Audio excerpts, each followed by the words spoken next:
1992 was a year of kings.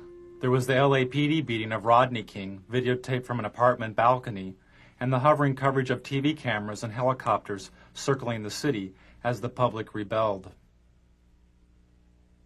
It was nearly 25 years after the assassination of Dr. Martin Luther King, and Bill Clinton, a child of the 60s, was campaigning to become commander-in-chief, a king among the contenders. Hold on just a minute. Here's Larry King. Hello? Then there was Larry King, who was anointed as the father of talk show democracy because TV viewers could phone his program and ask the candidates questions on the air. The viewer calls to King's show was seen as a seed of a future TV democracy in which citizens could vote for a candidate or pending legislation by picking up a special remote control and voting yes or no. Taking viewer calls on Larry King's show is TV evangelist Pat Robertson, whose organization, the Christian Coalition, seeks working control of the Republican Party by 1996. I'd like to ask Mr. Robertson two quick questions. One, what he thought about the Bush quail commercials. Were they effective? Should they have had more family values on them? Also, how can you say you want a party of inclusion when you're so blatantly anti-gay? Behind the scenes and off the air, Robertson's media advisor tells Robertson how to turn around or spin the caller's question. You take the one sentence, turn it around, go to another issue. Remember, you're answering the questions. Okay. You can talk about anything you want to.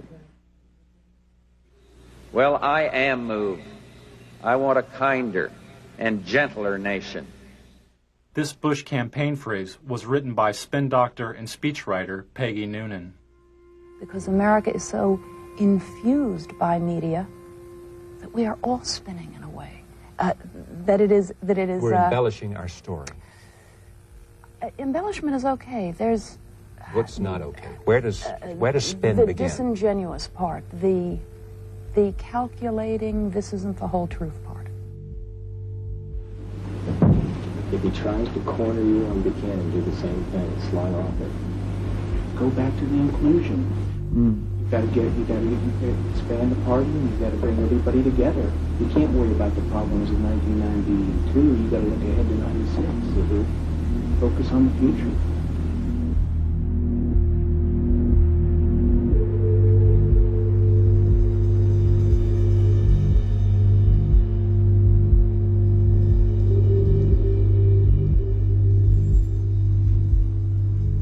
Anyone with a home satellite TV system, like the ones you see in bars or in people's yards, could have picked up Robertson and his spin doctor chatting off air. Dish owners are able to receive two types of TV. One is the regular TV programming you normally see on cable or the broadcast networks. Is that Helmstead still the next one? The other type of TV is the satellite feed, in this case the feed of George Bush and Larry King chatting during a commercial break. Kind of weird being seen around the world. Technology. It's amazing. Saddam Hussein is watching this during that.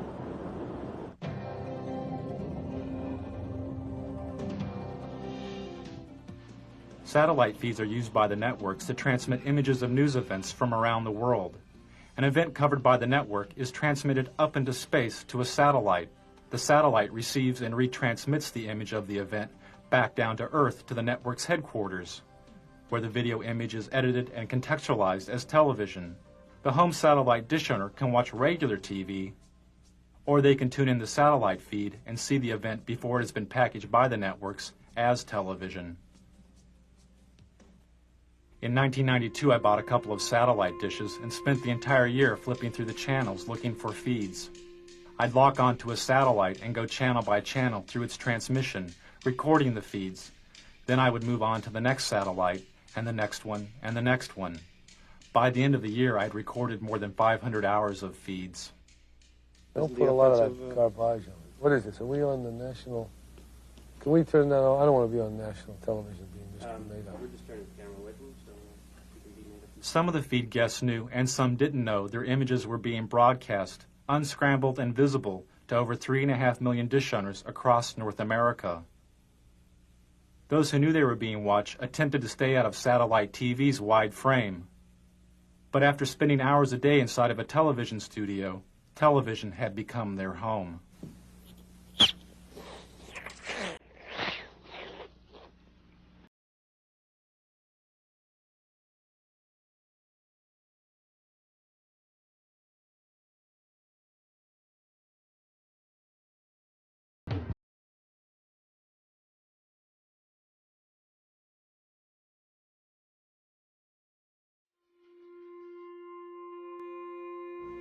(1991 and 92 had been years of political extremes for George Bush. After the Gulf War in 1991, he had the highest approval rating of any president in modern history. But as the U.S. economy fell, so did Bush's ratings and his health. He and the First Lady Barbara Bush developed a thyroid condition known as Graves' disease. As Bush's ratings fell further, he decided to appear on Larry King's show. His appearance marked the first time a U.S. president had been on a call-in talk show in over 15 years. You feeling well, by the way? Yeah? Are you feeling well? You're good. Lucky. Running still and played tennis yesterday. What is that disease you had? Crohn's? No, not Crohn's. Just thyroid. I don't know what it What are they? They drug treat it, right? Take a drug every single morning. Little blue thing, Synthroid or something. And it wasn't hard. It's what the thyroid does to make your heart fibrillate. It's been very good. Now, I took Halcyon for a long time after my heart surgery. Are you often at it? I don't know that it's bad. Like It's the best sleeping pill in the world, but not daily. No, oh no. Okay. Now it's gotten such a bad rap. Halcyon had gotten such a bad rap that its product license in Britain was provisionally withdrawn. Some users of the drug complained of amnesia, anxiety, delusions, and hostility. When Bush started the election year, he was taking a sedative during a visit to Japan when he fainted and threw up on the Japanese Prime Minister. For Bush, the image of the event could have been devastating. News stories of Jimmy Carter's fainting created a symbol of a failed president. It haunted Carter throughout his campaign and helped Ronald Reagan reach the White House. The first minute of Bush's fainting episode and the reaction of the frightened dinner guest was not released by the networks and is not seen here. Only this footage after the initial fainting was made public. Newsweek magazine published a story about the event with photographs from the censored Bush fainting episode, but the photographs obscured the view of the president's face. All traces of Bush's nauseating performance would be cleaned up by the White House television crew. Even this mantle photo of Bush's face next to a white baby's blanket may have looked too much like his face in Barbara's white napkin in Japan.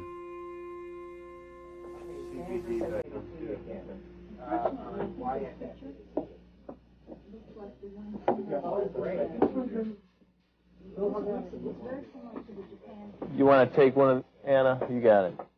Do whatever you need to do.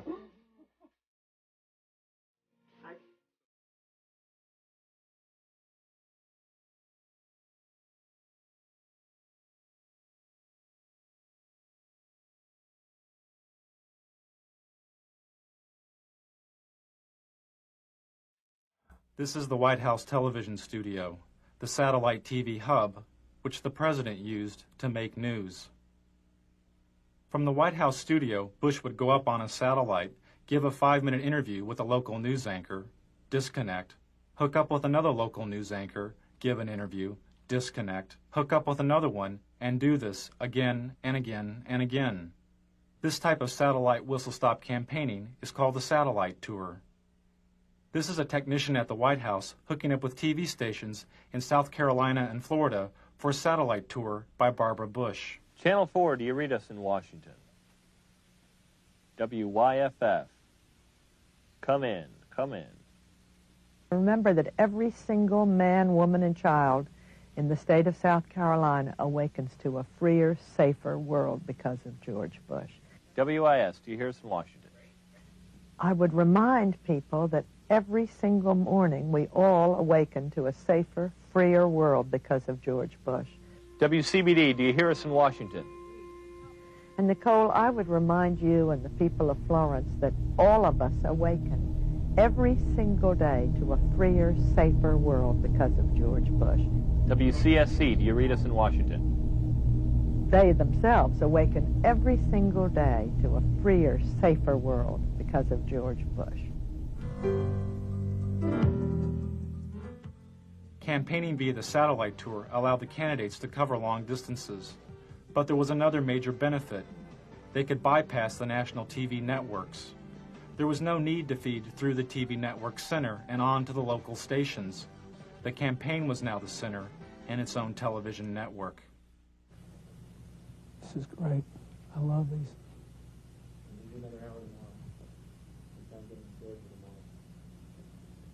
Can we do any more? We do some now. We do those two now. Got to do some more in Florida and Texas. Have we done all of Colorado today?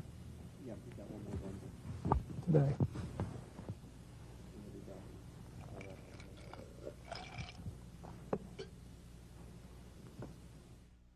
Another way the candidates made news was by creating their own TV news stories called the video news release. The video news release was given free of charge to local TV stations. Sent via satellite by the candidate, the video news release consisted of a campaign-produced TV news segment, complete with intro text for the local TV anchor to read, and a news story edited by the campaign. I feel I have the experience and leadership to take America in new directions. One new direction, Job Training 2000. Mr. Bush's plan to retrain blue-collar workers and the unemployed for new job opportunities. The country's 11 largest business organizations endorsed. Nearly all the major candidates placed a video news release on local television, and nearly half the local TV stations which aired the releases didn't report that they had been produced by the candidate. For instance, this story's reporter, Michael Caputo, wouldn't be identified as working for the Bush campaign. Primaries March 17th. In Washington, this is Michael Caputo reporting. The campaigns had to pay out of their own pockets to produce the satellite media tours and video news releases. But their best and cheapest way of making news was through the TV talk shows. And the candidate's talk show of choice was CNN's Larry King Live, which made the front page of the New York Times 57 times during the election year. Before Al Gore was famous, Tammy, on his book tour, he drove over to Mutual Network all by himself, came up in that great Crystal City elevator. I still remember the day I became famous. Yeah. When your column in USA Today came out. On that thing, that book. I always remember the card you sent me. For the networks, making news meant making profits, as the candidates made nearly 100 talk show appearances. Tell Bill if he'd do that thing in New York, it would be terrific. He's so good at this. Yeah. One of the problems with staying on the bus too long is the two of you guys are so good on media. Towards the end of the election, candidate appearances increased TV talk show ratings an average of 40%. You know what you ought to do? You ought to come out on the bus trip with us one day. We could do a joint interview from the bus. Larry King said the campaign ratings bonanza turned the election into a TV miniseries like Roots or The Thornbirds. We're out of time. You can invite us on the bus. Okay. We have plumb run out of time. Thanks for coming out. I'd like to invite you to come on the bus with us. 1992 was probably an historic first, as a major network's advertising revenues from its political coverage made more money than it cost to report the campaign. For CNN, the election was a watershed, as the network received its highest ratings since the Gulf War. But I want him to finish the thought here, because that's the one break we have to hit live. It's an around the world break. Hard to believe we're being watched in 151 countries. It's scary. I'm in Israel. I'm at the Wailing Wall. True story. Israel. Never been there before. There with my brother. I'm Jewish. It's my culture. Stand there as an old rabbi, davening. He's praying. Old, a religious Jewish man. He looks up at me and he says, "What's with Perot?" I swear to God, what's with Perot? In Israel. I love it. It's crazy. Ted Turner changed the world. I'm a big fan of yours. Is it? He would serve you at that. You know what I mean? I'm really surprised. He's ready. What's he got left in life? The game. After you're elected, think about it. No dope. That's for sure. Great guy to work for, too.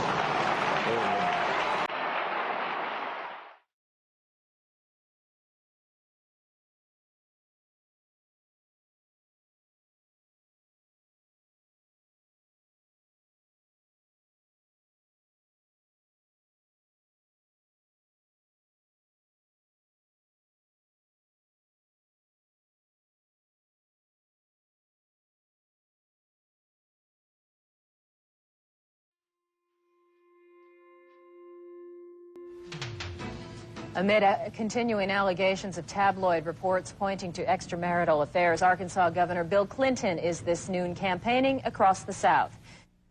Hello, Mike. Everybody in America who's had problems in their marriage, who either wound up divorced or who got back together, votes for me. I'm a shoo-in. Can you hear me? I figure if everybody in Maryland who's ever had trouble in their marriage and they're still together, or who's ever been divorced votes for me, I'm a shoo-in. Hello? And you know, if every American couple who's either been divorced or had problems and stayed married votes for me, I'm a shoo-in for re-election. I think the American people are smarter than the pundits. Before Clinton was shooed into office, he had to compete against a host of other Democratic candidates. The media focused on 4 of these candidates, but Larry Agron was a 5th candidate the press did not report on. There's no makeup here? During the 1992 U.S. Conference of Mayors, the New York Times reported that, quote, dozens of mayors seem to agree on one thing. The single candidate who truly understands urban needs is Larry Agron, unquote. They promised to bring this stuff over. None of the networks mentioned Agron's presence at the convention. How about if I run over that Super Saver? One of Agron's staff had to run over to the Super Saver and buy some makeup because the network had broken its promise to provide it. This was typical of the media's treatment of Agron. When he appeared at this Democratic candidates forum, this Associated Press photo simply cropped Agron out of the frame. During the New Hampshire primary, the TV news reported the polling numbers of the top 5 Democratic candidates: Brown, Clinton, Harkin, Kerry, and Tsongas. When Agron moved into a 3-way tie with Harkin and Brown with 2% of the vote, most of the TV news didn't mention Agron. The day Bill Clinton captured what may have been the most valuable airtime of the entire election, as he spoke to 50 million viewers about his alleged affair, was the same day that a poll showed Agron's support at 4%. He had passed Brown and was the 5th leading candidate. When ABC's Sunday Evening News reported this poll, they simply deleted Agron entirely by not reporting his candidacy. During the New Hampshire primary, Agron's only live commercial TV appearance was through this satellite feed to ABC's Nightline. But the Nightline program wasn't directly about the election. When Agron complained to news executives about his lack of coverage, he was told he had not earned the right to media exposure because he had not received enough media exposure. And on stage, the 5 major contenders for the Democratic presidential nomination. Although Agron was on the ballot in nearly half the country, he was barred from most televised debates, including this one sponsored by the League of Women Voters.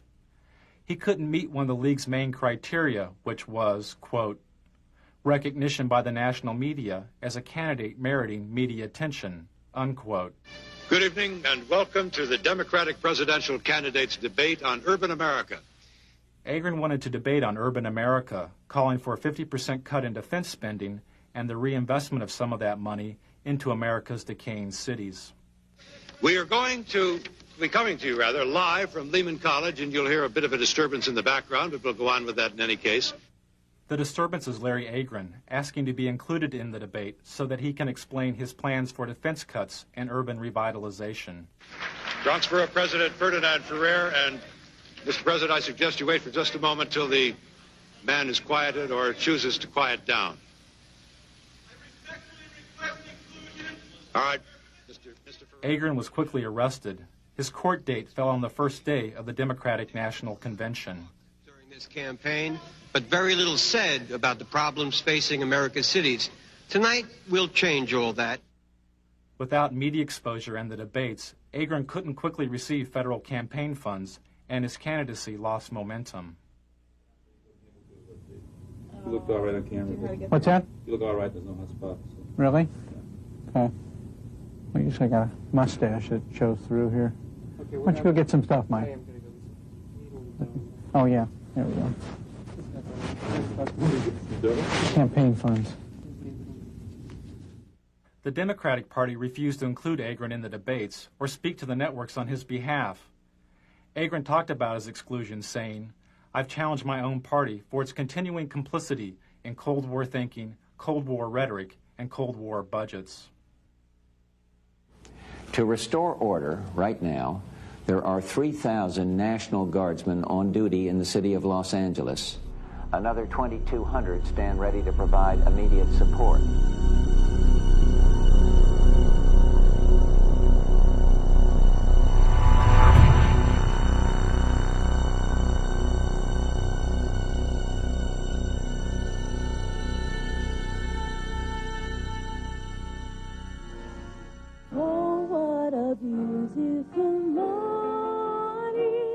In 1992, the networks had their own solutions for urban decay. This morning we're here looking for solutions. CBS looked for solutions at LA's Martin Luther King Hospital. Well, a hospital like Martin Luther King can see more trauma than all of Western Europe does in a year. In fact, there's so much trauma there that the U.S. Army sends its combat surgeons there so they get a sense of what these very severe wounds were like. In fact, when I was in the Gulf War, a number of the senior combat surgeons had trained right here at Martin Luther King Hospital. Dr. Bob, thanks. Before he went on air, part of Dr. Bob's diagnosis was cut out because it was too obtuse.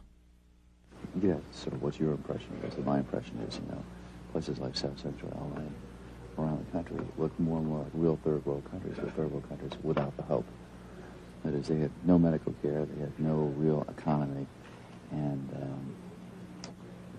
yet in a third world country, it's developing. There's some onward development, there's some vision for the future. Well, your impressions of the medical care, are you talking about? I think that gets too obtuse. How about if I were to ask about the level of the trauma care here has always been considered superior, has it not, to other parts of the country? Cook, yeah, 30 seconds. Yeah, it's the best, you know, Why gun don't I shelter. say something like that? Okay.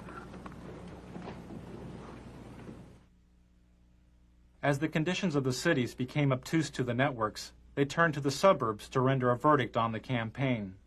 And later, eye on the campaign. You will see and hear some of the suburban voters who may very well decide this election.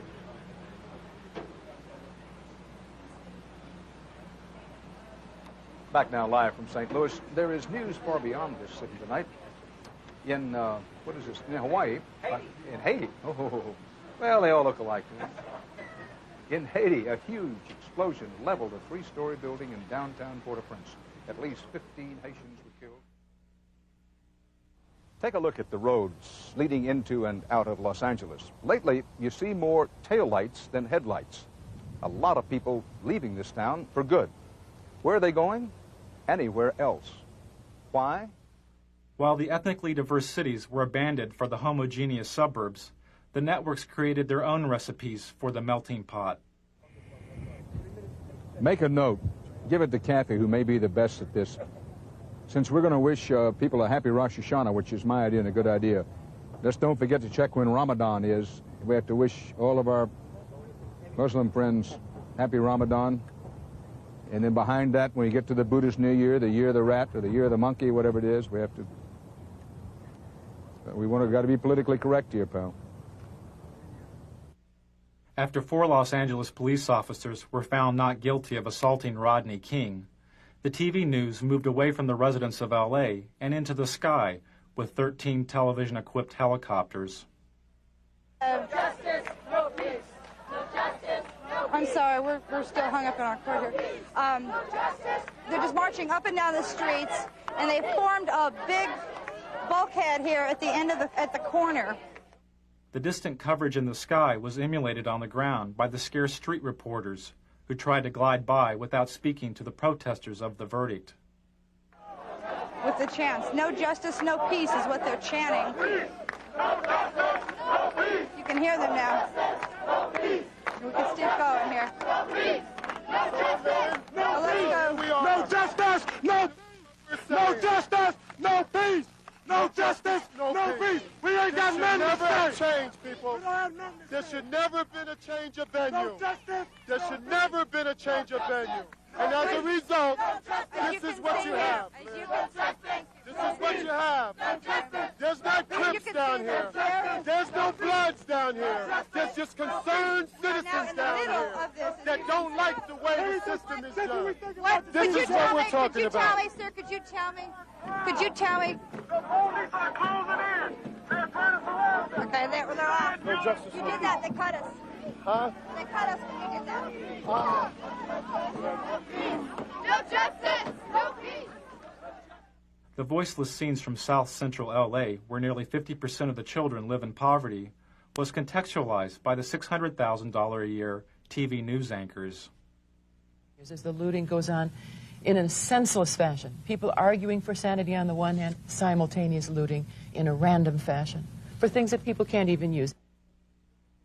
25 years ago, the media's coverage of the riots in the Watts area of Los Angeles was called racially divisive by the federally empowered Kerner Commission.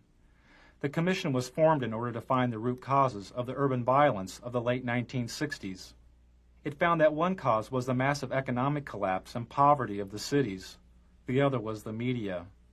The Kerner Commission found the media guilty of failing to communicate to all ethnic groups the complex and fundamental problems of race relations. This LA news anchor made these comments moments before reporting the verdict in the second LAPD beating trial of Rodney King. Okay, I'm standing by, ladies and gentlemen. We don't have shit to say. We don't have anything to do, but by God, the management of this company deems it necessary that I come on the air in the morning and shock the shit out of all of you. In just half an hour from now, the jury in the federal Rodney King beating trial will be back in session. The Kerner Commission said media's failure to communicate was caused in part by the media's shockingly backward hiring practices. Hardly any people of color worked as TV news directors, the people who set policy and make decisions. Television responded to the criticism by hiring cameramen, clerks, and makeup artists that were African American, Latino, and Asian American. For each of these ethnic groups, the number of TV news directors is a few percentage points above zero since the Kerner Commission's verdict 25 years ago. You announce that they get rid of their gates tomorrow, and they'll stop tomorrow. You announce that. As the networks covered over the voices from L.A., the candidates told the story of their own. I felt anger. I felt pain. I thought, how can I explain this to my grandchildren? What? No, and also when you talked about talking to Barbara and the kids about how to explain this to my grandchildren. And given the fact that this is a presidential election year, it's also a challenge to the man who would challenge the president for the country's leadership.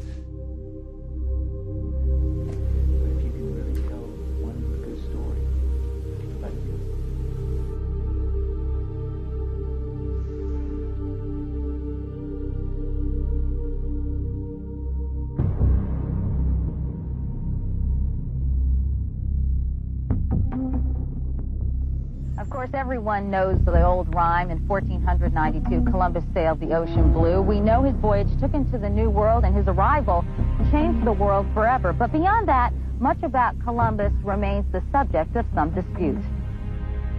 During the celebration of the 500th anniversary of Columbus's discovery of the Americas, the only satellite feed I found with a Native American guest was this feed to a local morning talk show. The guest is a historian and a member of the Cherokee Nation. You said he presided over death of 250,000 people. No, that wasn't at his own hand. That was others who followed him and disease and that sort of thing. No, he couldn't control. I'm talking about like his first 2 years here, 250,000. It's pretty well documented. He took his interpreters. He took his guides as slaves. He chopped off the hands of anyone over 14, any male over 14 who couldn't bring him gold. He took women as sex slaves for his men. Dr. Mattei, I want to thank you very much for coming by. Thanks for spending some time with us this morning on the Good Morning Show. You're welcome. That was brief. Okay. Hopefully painless, sir. The painful lessons of Columbus's past were never mentioned as the networks debated his legacy. Interesting debate. I'm not sure we've settled it this morning, but we appreciate trying. That's true. Thank you both. Thank you. And we'll be back with more of our special edition of Today on Governor's Island right after this.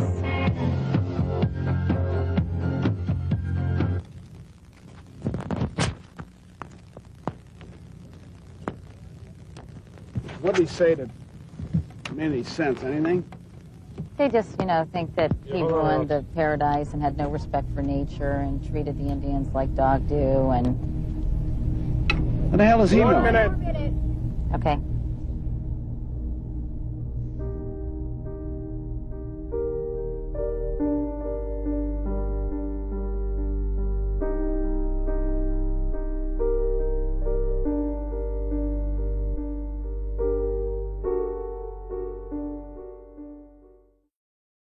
I think I'm pregnant. The woman on the screen is Murphy Brown, a fictional TV sitcom character. Doesn't help matters when primetime TV has Murphy Brown. He is talking about you. Epitomizes today's intelligent, highly paid... Vice President Dan Quayle blamed the LA riots on its citizens' lack of family values, instilled in part by the Murphy Brown TV character. He said it was not economic poverty, but rather a poverty of values promoted by the Brown character, which caused the burning of L.A. Highly paid professional woman, mocking the importance of fathers by bearing a child alone and calling it just another lifestyle choice. Politicizing sexuality was not new to Washington. I'm an executive producer. I'll just executive produce this baby. Sexual politics helped Ronald Reagan reach the White House and gave birth to the new religious right.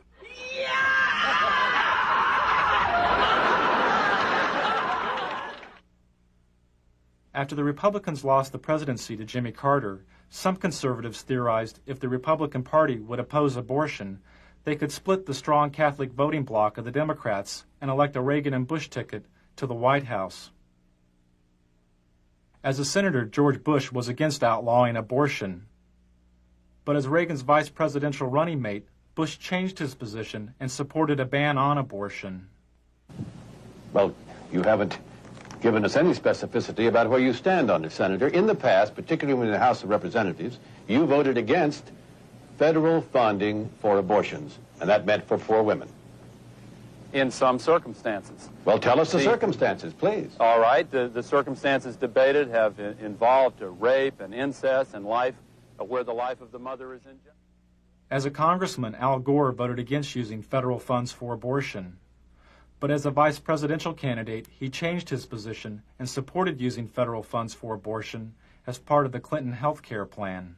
That's what freedom is all about. That's what tolerance is all about. That's what our country stands for. Well, I'm still confused. I'll try one more time. When you voted against federal funding for abortions, except under the three circumstances you outlined, had your vote carried the day, you would have imposed your belief on poor women in this country.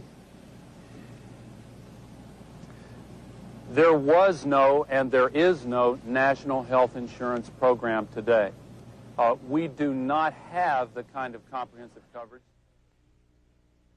After the abortion questions, Gore's media advisor tells him how to turn around or spin the A question. But don't be afraid to turn the question. If they ask about A, say, listen, Sam, I want to talk about, you want to find out. I want to talk today about, and then I think she'll over. Okay. And the president of the Christian Broadcasting Network, Mr. Pat Robertson. The 1992 Republican National Platform called for a complete ban on abortion. Nearly 30% of the platform committee was controlled by the Christian Coalition and its president, Pat Robertson. The goal of Robertson's Christian Coalition is to gain working control of the Republican Party by 1996. I have 2 television networks. I have 3 radio news networks. I'm starting Standard News. I have 50 reporters right now working for me that are very fine. Robertson's reporters work for his Christian Broadcasting Network, or CBN. Through the 700 Club, CBN news reports reach over 43 million homes in the U.S. Operation Rescue has targeted 5 abortion clinics in Buffalo for a minimum of 2 weeks of activities aimed at shutting the facilities down.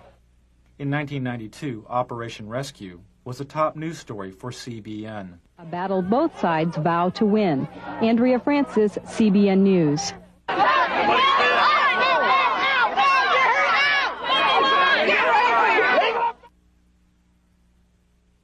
On the first day of the Republican National Convention, Operation Rescue broke through this line of clinic defenders and blockaded an abortion clinic near the convention site.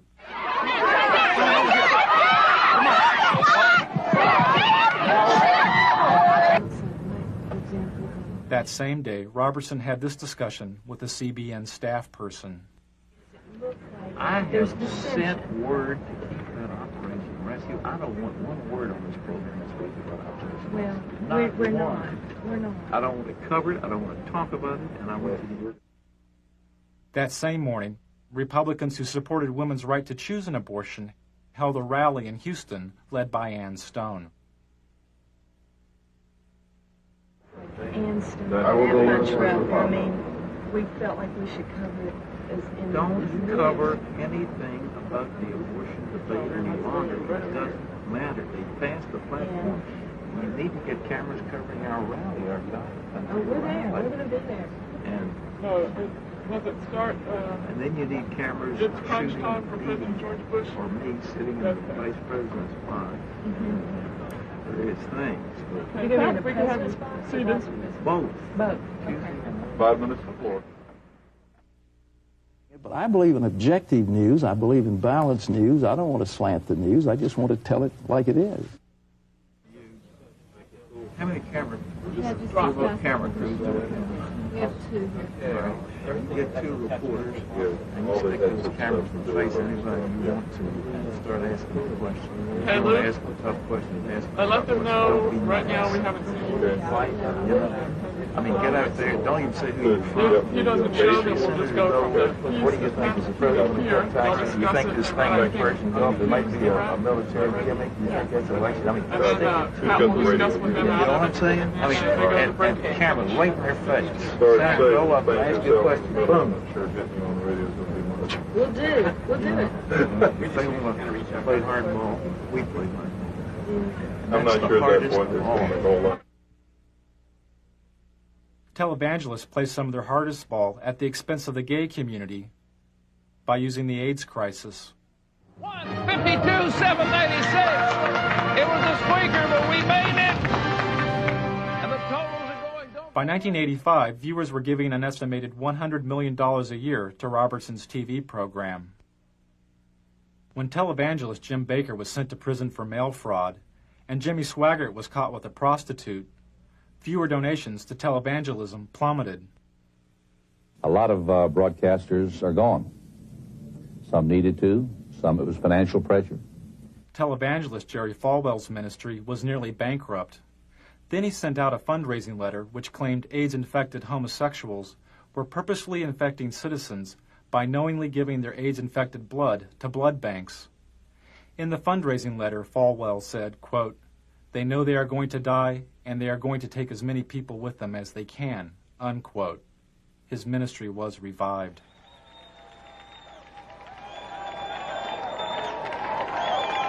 "75 years ago, a plague descended upon the world and covered the nations of Eastern Europe like a dark cloud.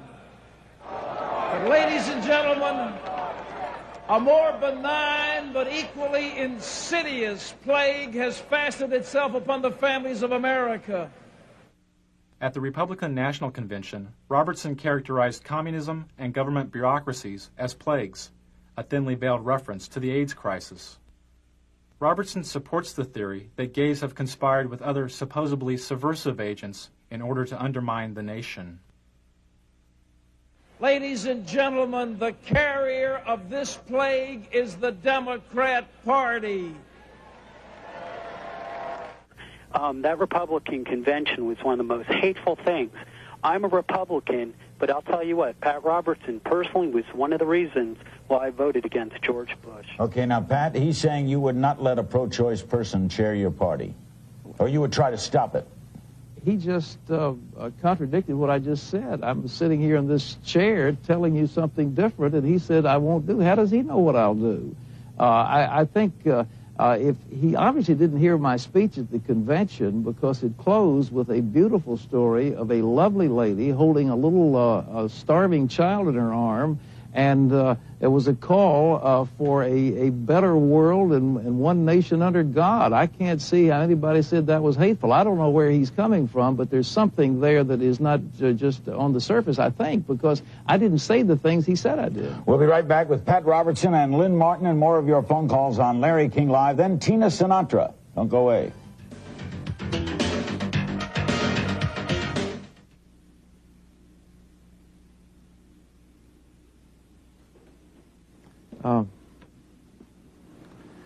That guy was on the wall. Yeah, sure alive. You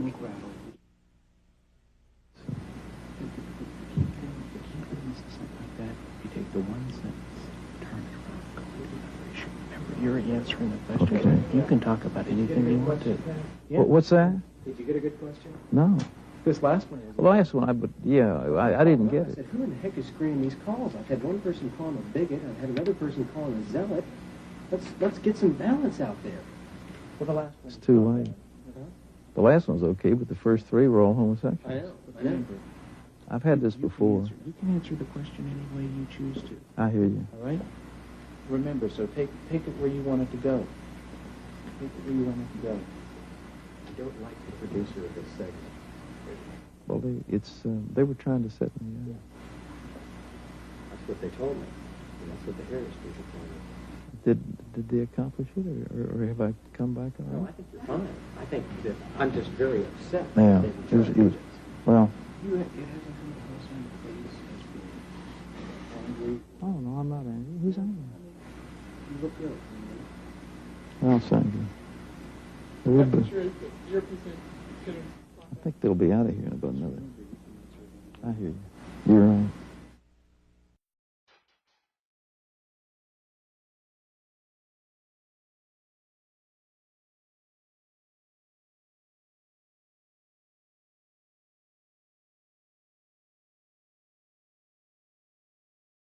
According to research and polls on the 1992 election, the information source which Americans valued more than TV news and TV talk shows was the presidential debates.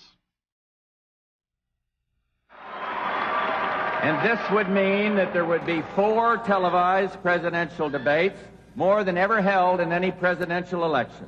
And if Governor Clinton is serious about debating, he will accept this challenge, and he will instruct his campaign officials to meet promptly with my campaign officials to work out the details directly between the parties. Let's get it on. Bill, baby, let's do it. Get it on, as we say. Let's get up there and get it on, side by side. Sunday night, Mr. Bush is going to go on Larry King Live. So what I think is, Larry King ought to have us both on there and let the American people call their questions in. That's what we ought to do. Then we get the best of both worlds, one moderator and millions of questioners. I think it would really be a great thing. So I've asked our people to contact Larry King and see if we can arrange it. I'm ready to go. Let's get it on. Hi, Tom, can you hear me? Yeah. They've just confirmed both sides. They're meeting at 8 o'clock tonight. Okay. I think it's at Mickey's office. Malik, Teeter, Darman will attend for the president, and they have turned down Larry King, so I've rewritten my live lead. After Bush turned down Larry King's show as the site of the first presidential debate, the debate over who would be moderator of the debates continued, as seen in these satellite feeds recorded over a 10-day period. Al looks great. You saw where he proposed you as the moderator of the debates. Who? What didn't we? I think we did. Yeah. When Hope so. well, when he was going, when the president was going to be on the show. I'd be happy to be at it. That shocks me. I think they did. I think I'd be a fair amount. You get a very fair. Yeah, I do too. I'm the fairest person, I think. I'll let you know. Try. Right on.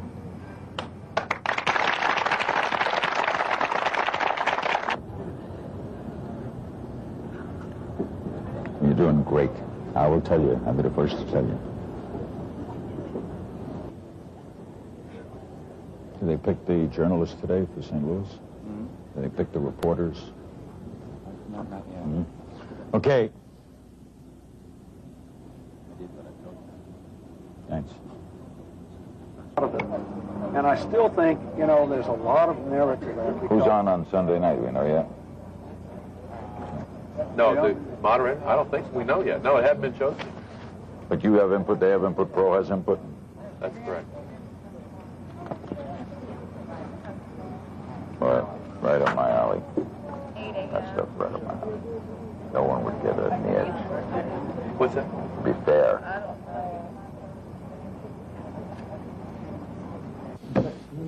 You'll sit best in the debates. Because you don't come with any baggage. You could elevate it.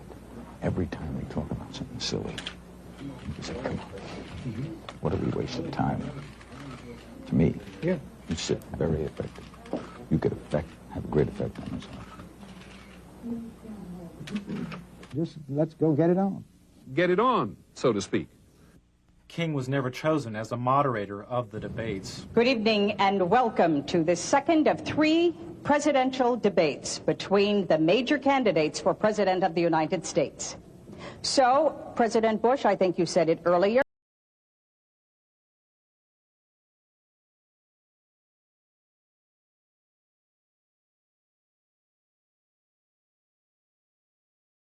Presidential polls show President Bush is closing in on Bill Clinton in the final week before the election.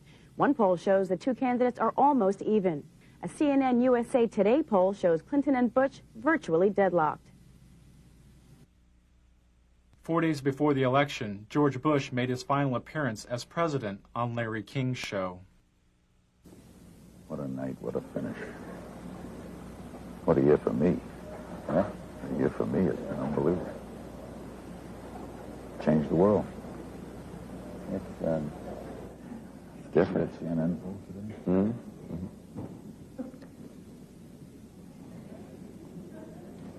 Unbelievable. Strangest year in the history of man. I hear you, Tom. Tell me about it. What? Tell me about it. Hold on. God, I got a darn cold. Got a cold? Fever. Some of my brothers in the drug business. All the points. Light cold.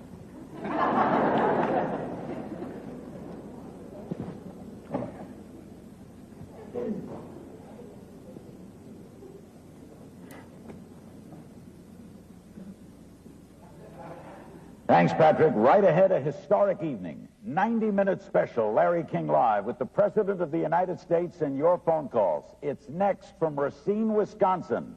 Don't go away.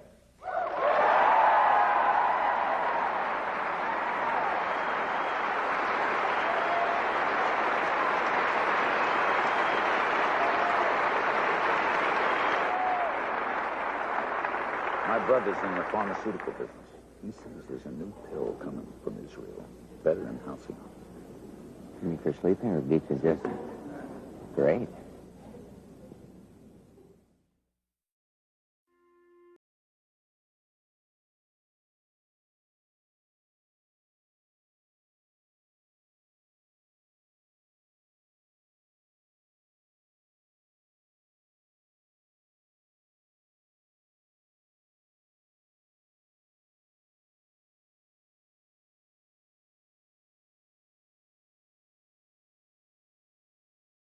Nine o'clock in the east, polls were still open in the west, of course, in the mountain time zone as well. There's a winner in the Rocky Mountain states, Colorado, 8 electoral votes. Perot was a big factor. 3 years after Bush's defeat, the Christian Coalition tripled its active membership to 1.5 million members. Clinton's taken New Mexico, according to him. Its annual budget has more than doubled, and the coalition holds virtual veto power over the Republican nominee for president in 1996. Rhode Island. Delaware. Mr. Roberts, would you like to reorganize the Republican Party around the Christian tenets that you hold so dear? I would like to see a winning coalition like Ronald Reagan had. I think we've got to get economic conservatives together with social conservatives and some who are foreign policy advocates of the foreign policy initiatives that we've seen very successfully over the last 10 or 12 years, and to put together that coalition. And I think that the last thing we need is recrimination and finger pointing and that sort of thing. It's good. The Republican Party will probably have a splendid opportunity if we have some economic collapse in the next 2 or 3 years to come back strong in 96. Pat Robertson, thank you very much. Thanks. Frank Gumble? Tom, that's the closest we've seen to the start of what might be a round of finger pointing. How much of it do you think we are going to see? Well, I think that the Pat Robertson movement, and he's not the only one who's involved in it, is very important and to some Republicans a little terrifying right now because they're very well organized. He says we're very important and very well organized in county by county. Yes, the new religious right.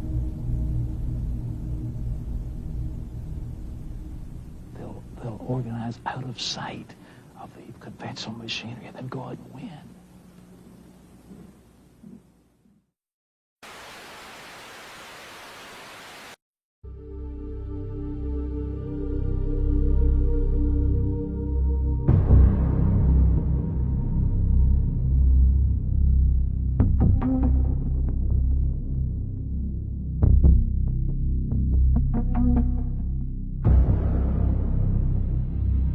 It was reported after the election that the Clinton White House uses the Department of Defense to intercept satellite TV feeds on a regular basis.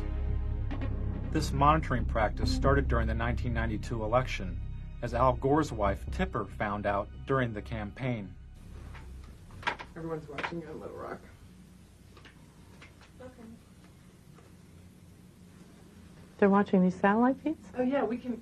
You know, that we pull it whenever any of you all do a satellite tour, they pull it down on Little Rock on all the monitors and the whole headquarters. Just the actual interviews, not this part. The Clinton campaign also intercepted the satellite feeds of the TV network news. Clinton strategists would watch the network's satellite feed of a network news story about Clinton. This would give the strategists the ability to respond to the story before it ever aired on regular network television. Clearly this goal is almost within reach. Clinton's trying to lift his sights beyond the attack politics. 4 years. Feeling that his goal is almost within reach, Clinton is now trying to lift his sights beyond the attack politics of the campaign. Clinton also monitored the satellite feeds of his opponents.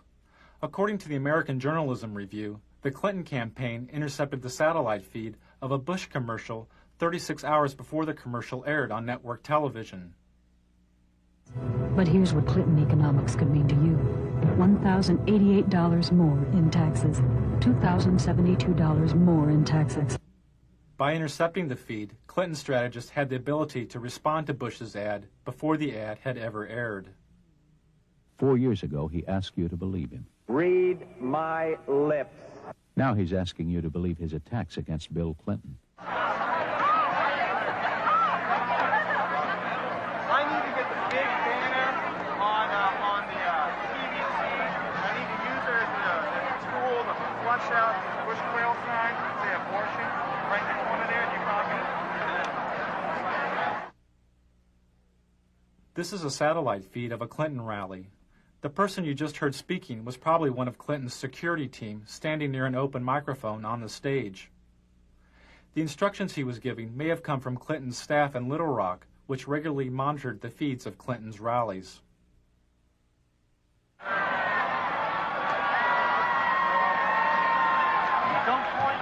I know. We're going to get somebody to rip that Dodger sign in half of it. Somebody's going to go up. Barter there. They're going to get a fist fight to do it. That in Washington is going to kill us too. We can't block everything. Little Rock would watch the satellite feed of the Clinton camera slowly panning the audience like a surveillance camera. If they saw a protester at the public event, Little Rock could call the rally site to alert security. But whenever we do a live satellite feed of like a big rally or something, there was a really very interesting instance. The Buffalo rally, there were some protesters. And Little Rock saw it where the advanced people couldn't because they were backstage. So the desk, Dwight and those guys called the advanced people on the phone and said, no, walk 10 feet to the left. There's a sign and the camera shot there. Edge that guy over. I mean, so it's like Little Rock directed Buffalo and watched it dismantle on television. They watched the dismantling of a problem. Right. And they, you know, where the advanced person is in a sea of 2,000 people, Little Rock was able to say, move to, I can see you on TV. Now go 2 people over to your left. It was really very fascinating. High tech. Yeah, that's good.